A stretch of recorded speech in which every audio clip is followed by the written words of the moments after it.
The newest addition to the Juliana bicycles range has just been released, and it's a 150mm travel 29er called the Maverick.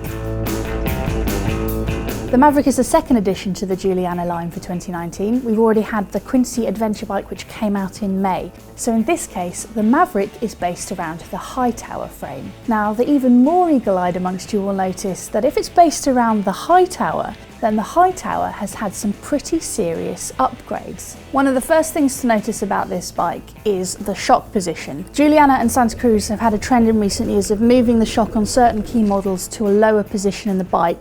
That's been the case with the Strega when that was released, and also with the third incarnation of the Roubion. This has the effect of bringing the centre of gravity lower in the bike, so as a rider you feel more in the frame rather than perched on the frame. Geometry is bang up to date, if a little on the conservative side for trail geometry. You're looking at a reach of 450mm, a head angle of 65.2 degrees and a seat tube angle of 76.6 degrees. The model I tested was the top of the range Maverick CC X01 29 RSV. Juliana is the sister company to Santa Cruz, so while its bikes are built around the same frames as Santa Cruz bicycles, there are a few differences. This includes the finishing kit, so Juliana's will have a women's specific saddle and Juliana grips, but most importantly it has a different suspension tune designed to suit the lighter and average weight per height ratio of female riders. Firstly, the shock has one token in it to give a more progressive feeling for riders. If you want something a bit more linear, then you can take that token out, or if you want it even more progressive, pop another one in. It's also got what RockShox call a light check, light rebound and L1 compression setting. So all of this together means that it should feel quite light off the top in the first part of the stroke, so it should give you good traction and quick responses over smaller chattery rocks and trail chunder, but also have enough progression so that if you do want to roll over something big, if you're going up and over square-edged hits or rolling off bigger drops, it will feel bottomless as you hit those. The other good news for riders who like to travel light is that all sizes now fit a bottle cage within the frame.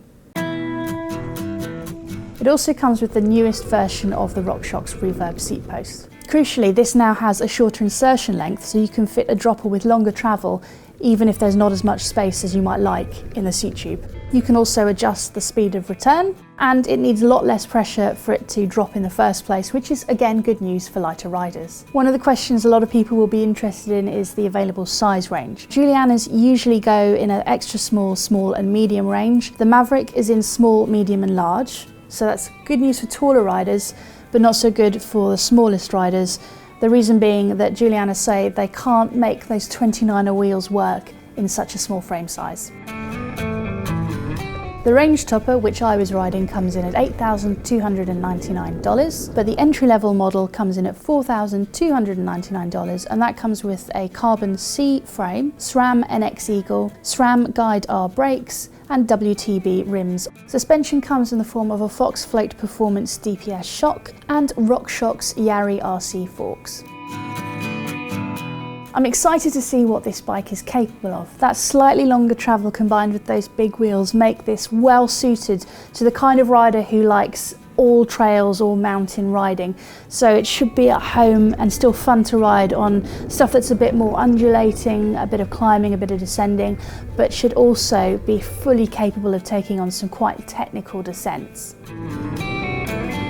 What do you think of the new Juliana Maverick?